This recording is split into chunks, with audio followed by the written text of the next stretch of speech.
अच्छा बेटा, तो कल कल की क्लास में आप लोगों को मैंने ग्रुप की प्रॉपर्टीज़ पढ़ा दी थी, तमाम ग्रुप्स की। और आज मज़ीद आगे चलते हैं और अब हम फैमिली बी की प्रॉपर्टीज़ देखेंगे। पीरियोडिक टेबल में फैमिली ए को तो हमने बड़ा डिटेल में पढ़ लिया, फैमिली बी को इतना डिटेल में हम नहीं पढ़ेंगे। मतलब हर एलिमेंट, मतलब हर इसको तो हमने ग्रुप वाइज भी देखा, पीरियड वाइज भी देखा। ये जो फैमिली बी है ना सेंटर में, ये फैमिली बी को हम ओवरऑल एक डिस्कशन ले लेंगे इसका, क्योंकि इसके अगर हर ग्रुप को पढ़ने बैठ गए तो फिर वो बहुत लंबी हो जाएगी। तो हम उसको, हमारे कोर्स में इतना है भी नहीं, तो हम सिंपली जैसे हर ग्रुप की कैरेक्टरिस्टिक्स थी वैसे एक जनरल कैरेक्टरिस्टिक का एक बात बना लेते हैं। प्रॉपर्टीज ऑफ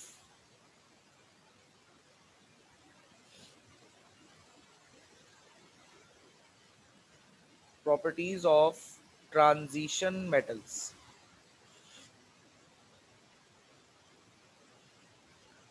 जो ट्रांजिशन मेटल्स होते हैं उनकी प्रॉपर्टीज को देख लेते हैं, जनरल प्रॉपर्टीज इनकी।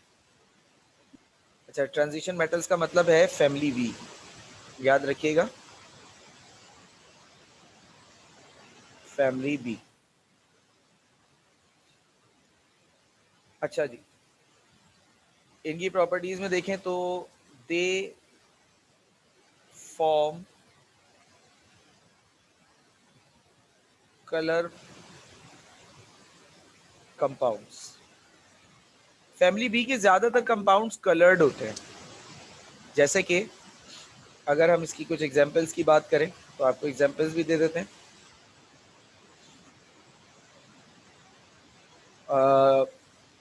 FeCl3 फेरस क्लोराइड की बात करें तो ये डार्क ब्राउन कलर का होता है। कॉपर सल्फेट की बात करें तो ये डार्क ब्लू कलर का होता है। इसी तरीके से क्रोमियम क्लोराइड की बात करें तो ये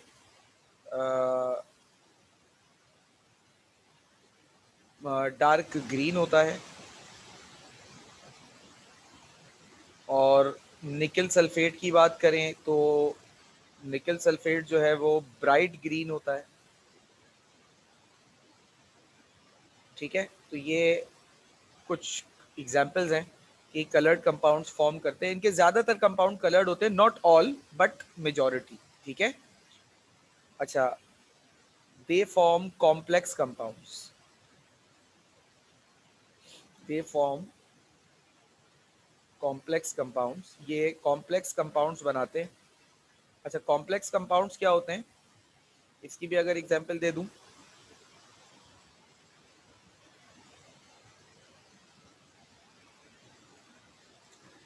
तो कॉम्प्लेक्स कंपाउंड्स के फार्मूलाज हम देख लेते हैं। K4FeCN6, इसे कहते हैं पोटेशियम फेरोसाइनाइड। एक है K3FeCN6, ये है पोटेशियम फेरीसाइनाइड। ठीक है। तो अब इस तरह के जो कॉम्प्लेक्स फार्मूलाज होते हैं ना, अभी तक आप लोगों ने जो कंपाउंड्स देखे, जो आप लोगों की नज़रों से गुजरे, वो बड़े सिंपल फार्मूलाज थे, जैसे calcium carbonate, HCl, H2SO4 and so on, बहुत सारे। यहाँ पर देखो बड़ा कॉम्प्लेक्स सा फार्मूला है। मतलब ब्रैकेट है, फिर ब्रैकेट है, ब्रैकेट में एटम मॉलिक्यूल की तादाद बहुत ज़्यादा है, यानी बड़े बड़े मॉलिक्यूल्स फॉर्म होते हैं इसके अंदर। कॉम्प्लेक्स का मतलब बेसिकली आप अपने लेवल के ऊपर समझने के लिए इसको ये समझ सकते हैं कि ये बड़े बड़े मॉलिक्यूल्स फॉर्म करते हैं। ठीक है।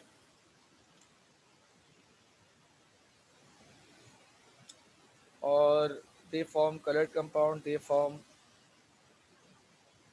Complex compound. एक और पॉइंट हो जाता है, दे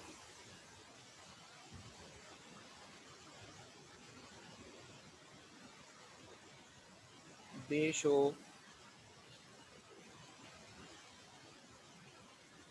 वेरिएबल वैलेंसीज। ये वेरिएबल वैलेंसीज शो करते हैं। अच्छा, वेरिएबल वैलेंसी से क्या मुराद है बेटा, इसकी भी एग्जांपल दे देते हैं आपको।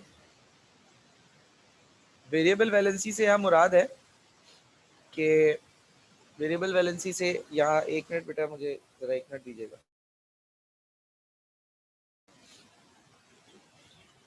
जी बेटा, तो देश हो वेरिएबल, आवाज आ रही है सबको? यस सर आ रही है। अच्छा, वेरिएबल वैलेंसी से क्या मुराद है? देखो, अभी हमने बात की थी ना, वैलेंसी क्या होता है? वैलेंसी अभी हमने पढ़ा, वैलेंसी किसे कहते हैं? रामीन माइक बंद कीजिए बेटा। वैलेंसी कहते हैं number of electron in last shell. जो आखिरी शेल में इलेक्ट्रॉन्स की तादाद होती है उसे हम क्या कहते हैं? वैलेंसी कहते हैं। सही है ना? अच्छा, यहाँ पर ये जो आखिरी शेल के इलेक्ट्रॉन्स होते हैं ना बेटा, ये एटम में से इनका जब दिल करता है, जैसे ये एक एटम है फॉर एग्जांपल, ये न्यूक्लियस, ये पहला शेल, ये इसका दूसरा शेल जिसमें मान लो एक इलेक्ट्रॉन है। ये इलेक्ट्रॉन एटम में से बाहर निकल सकता है। अच्छा, जब ये एटम में से बाहर निकलेगा तो फॉर एग्जांपल ये एक एलिमेंट है एक्स, इसके ऊपर +1 चार्ज आ जाएगा। अच्छा, ये इलेक्ट्रॉन बाहर निकल के टहलेगा नहीं, ये खुद किसी और एटम में जाएगा। मान लीजिए ये एक इस एटम में आ गया। अच्छा, मान लीजिए ये एटम है का सिंबल है वाई, तो जिस एटम में ये इलेक्ट्रॉन आएगा उसके ऊपर वाई माइनस का सिंबल मतलब चार्ज आ जाएगा। चार्ज क्यों आया, कैसे आया, ये अगले चैप्टर में भी तफसीलन पढ़ेंगे। तो एलिमेंट्स के ऊपर जो ये चार्ज आता है ना कंपाउंड बनते वक्त, ये वैसे तो फिक्स होता है एलिमेंट्स में, लेकिन फैमिली बी के एलिमेंट्स में ये फिक्स नहीं होता। जैसे कि निकिल जो है वो +1 भी होता है, निकिल जो है वो +2 भी होता है, निकिल +3 भी होता है। इसी तरीके से आयरन Fe+2 भी होता है, Fe+3 भी होता है। इसी तरीके से कॉपर +1 भी होता है, कॉपर +2 भी होता है। तो ये चीज जो है ना, यानी कि इलेक्ट्रॉन के लूज करने की जो सलाहियत है ये अलग अलग है। मतलब कभी एक इलेक्ट्रॉन लूज कर रहे हैं, कभी 2 इलेक्ट्रॉन लूज कर रहे हैं, कभी 3 लूज कर रहे हैं। मतलब ये फिक्स नहीं है मामला, बेसिकली कहने का मकसद ये है। Is that clear? Yes sir. अच्छा, चौथा point,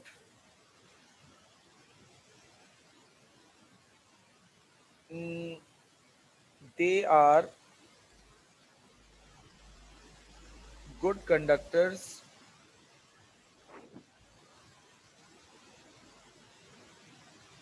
of heat and electricity.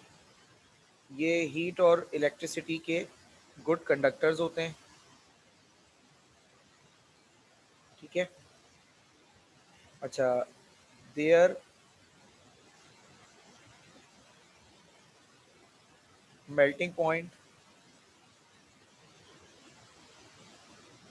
Boiling point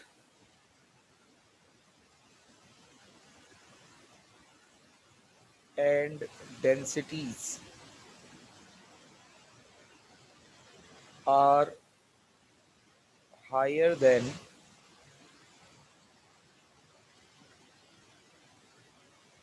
family A elements, family A metals।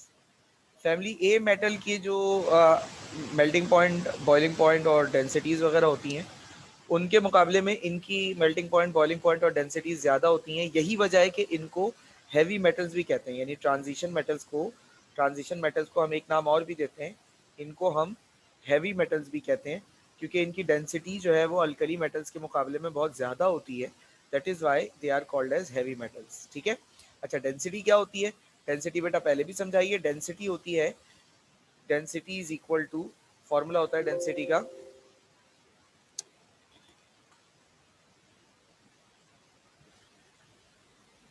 Density का फॉर्मूला होता है बेटा मास अपॉन वॉल्यूम। किसी भी चीज का मास लें, मतलब मिसाल के तौर पे ये आपके पास एक टुकड़ा है आयरन का, अब इसको तराजू पर रखकर वजन कर लें। फॉर एग्जांपल वजन आया इसका 100 ग्राम। ठीक है। अच्छा, इसका वॉल्यूम निकालें। वॉल्यूम कैसे निकालेंगे? लेंथ, ब्रेथ और हाइट को मल्टीप्लाई कर लें। मान लें इसका वॉल्यूम आया 10, मास और वॉल्यूम को डिवाइड कर दें तो जो आंसर आएगा वो होगा आपके पास डेंसिटी। ये है इसकी डेंसिटी। ठीक है बेटा, तो डेंसिटी ये चीज होती है। किसी को कोई सवाल या कंफ्यूजन है इस हवाले से तो पूछ सकता है। अच्छा, अब आप लोगों ने मेटल नॉन मेटल वगैरह के बारे में पढ़ा होगा, तो मैं अभी यहाँ पर एक मेटल नॉन मेटल का डिफरेंस लिख देता हूँ। क्योंकि वो आ सकता है, आपसे पेपर में पूछा जा सकता है। मेटल्स और नॉन मेटल्स के हवाले से जानकारी थोड़ी-सी आपको दे देते हैं। डिफरेंस की सूरत में इसलिए लिख रहा हूँ क्योंकि ये डिफरेंस की सूरत में भी पूछा जा सकता है। तो इसलिए बेहतर ये है कि हम इसको जब समझें ना तो वो डिफरेंस की सूरत में समझ लें, ताकि हमारे लिए ज़रा आसानी रहेगी।